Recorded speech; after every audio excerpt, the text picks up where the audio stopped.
Reality is the last nostalgia. We look upon it with hopeful sweetness, yet we grip it with the iron tenacity of desperation brought on by the terrifying accident of life.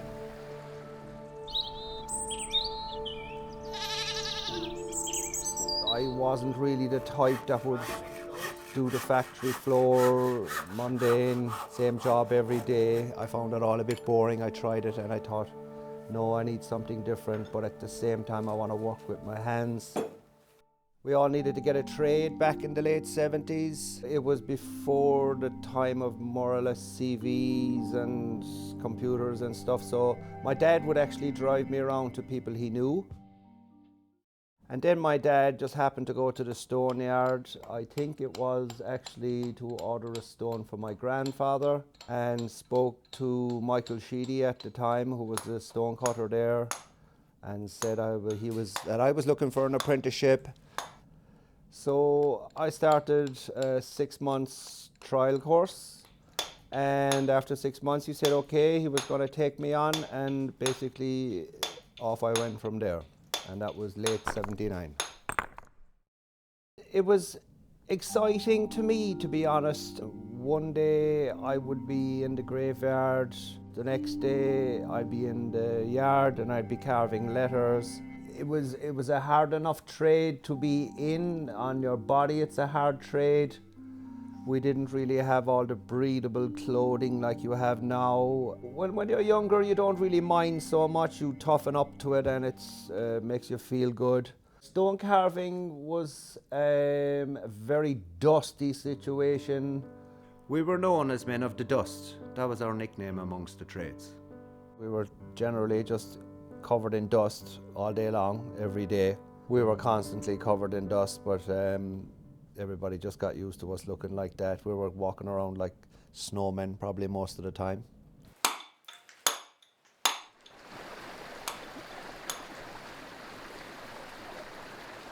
I'm very privileged to have learned how to carve by hand.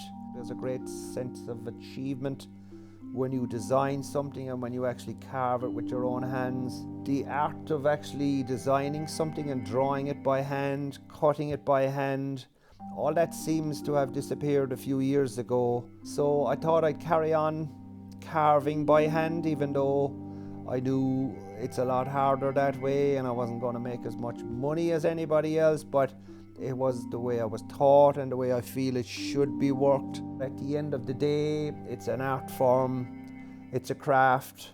All you need is a hammer and a chisel and a piece of stone, and there you go, you know. So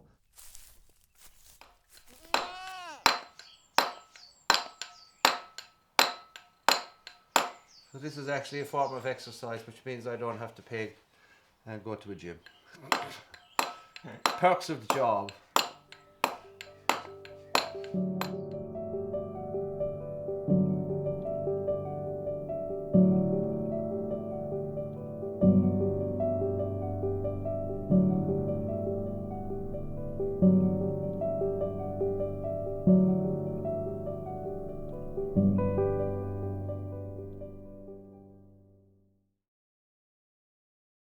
Being around death and grieving, working in graveyards, churches, that's a learning process.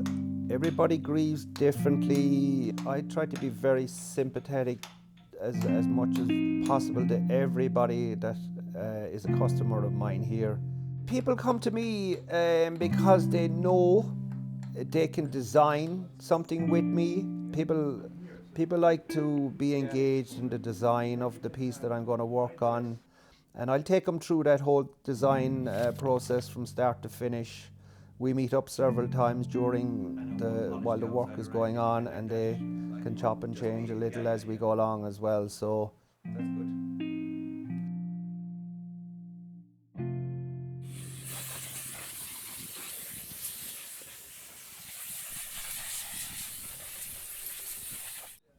Terry, my friend, my neighbour, and he's my Buddhist teacher. Terry is a Buddhist monk. We're very good friends. We've known each other for about 7 years, I think. It's hard to remember. My wife and I were both practicing Buddhists. I'm a Buddhist priest. People ask me sometimes what I believe, and I say I don't believe in belief. He began sitting in meditation with me on a weekly basis. Terry has taught me a lot about Buddhism and about life in general. I watched him working and the extreme care that he uses, and I was very impressed. He was commissioned to do a large sculpture for Bantry on the way into town, as a seal, a baby seal and its mother. I trust his work. He's very steady. He's got a good imagination.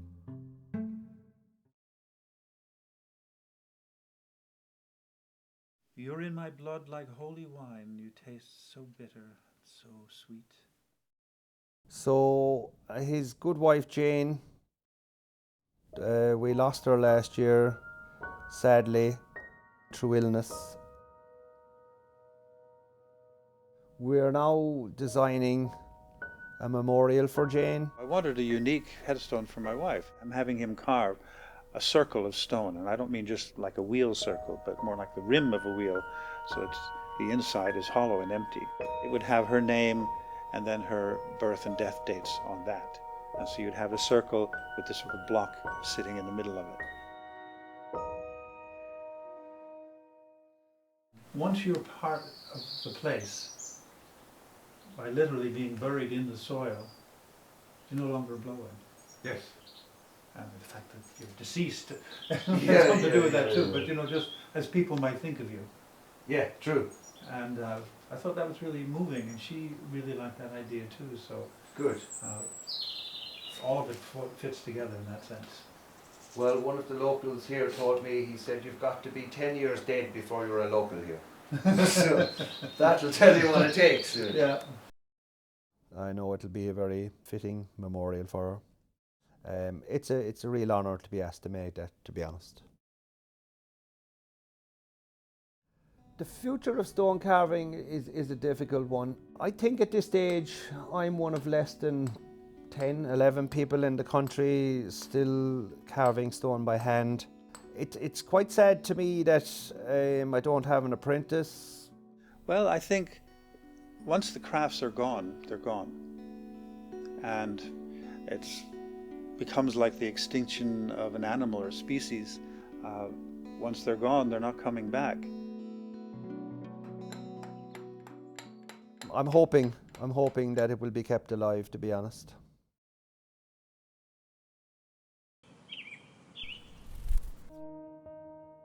I'm not so sure there's life after death. I think people should slow down and be more mindful about what they do and what they do in this life. Time is short, life is short. What's really going to happen? What happens after death? Nobody's come back to tell us, really. But I like to use the analogy of waves in the ocean. All the waves are distinct from one another. When the wave crashed into the shore, where did it go? The ocean didn't diminish. The ocean was still there. And whatever energy created that individual wave disappeared and returned to the ocean.